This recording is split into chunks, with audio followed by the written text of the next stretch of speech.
মাননীয় প্রধানমন্ত্রীর উপদেষ্টা সালমান এফ রহমান, প্রাক্তন আইন ও বিচার সংসদ বিষয়ক মন্ত্রী অ্যাডভোকেট আনিসুল হক, প্রাক্তন পররাষ্ট্র শিক্ষা ও সমাজ কল্যাণ মন্ত্রী ডাক্তার দীপুমণি এবং আমাদের প্রাক্তন সচিব এবং আমাদের আরও কয়েকজন নেতৃবৃন্দকে সহ 7 জন নেতৃবৃন্দকে গ্রেপ্তার করা হয়েছে।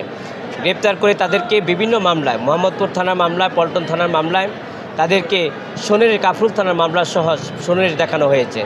আপনারা দেখেছেন যে এই যে আসামিদেরকে, যারা গত সরকারের মন্ত্রী ছিলেন, এমপি ছিলেন, উপদেষ্টা ছিলেন, সচিব ছিলেন, তাদেরকে গ্রেপ্তার সোনারীর দেখানো হচ্ছে, রিমান্ডে নেওয়া হচ্ছে, এমনকি প্রতিটা মামলায় তাদেরকে গ্রেপ্তার করা হচ্ছে, যা আইনের শাসনের পরিপন্থী এবং ন্যায় বিচারের পরিপন্থী এবং মানবাধিকার লঙ্ঘিত হচ্ছে বলে আমি মনে করি।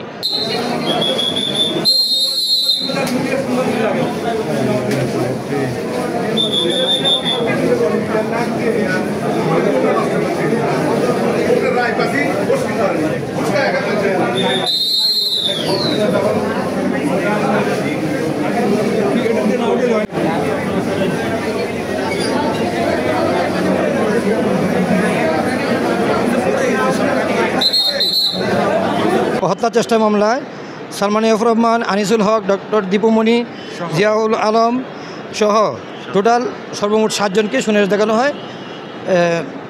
ওনাদেরকে বিজ্ঞ আদালত সুনির্দেশ দেখে জেল হাজতে প্রেরণ করেন এবং ঘটনার সময় সিসিটিভির ফুটেজে এগুলি দেখাতে হবে। বিজ্ঞ আদালতে 3টির একটি উপাদানও আয়ুষ সাহেব সেগুলো উপাদানগুলো বিজ্ঞ আদালতে দাখিল করতে পারে নাই। অর্থাৎ আমাদের বিরুদ্ধে কোনো 161-এ কোনো আসামি বলেছে বা 164-এ বলেছে বা ভিডিও ফুটেজও আমাদেরকে এই ছবিতে দেখা গেছে এরকম আয়ুষ সাহেব তথ্যপত্র দিতে পারে নাই। সুতরাং তারা বলেছে যে ঘটনার সাথে সম্পৃক্ত। সুতরাং মহামান্য হাইকোর্টের উচ্চ আদালতে আছে নির্দিষ্ট উপাদান ছাড়া, নির্দিষ্ট কারণ ছাড়া কোনো আসামিদেরকে সুনির্দেশ দেখানো যাবে না, যা সম্পূর্ণ ন্যায় বিচারের পরিপন্থী এবং মানবাধিকার পরিপন্থী এবং আমরা মনে করি সেই জামিনে আমরা ন্যায় বিচার হতে বঞ্চিত হয়েছি।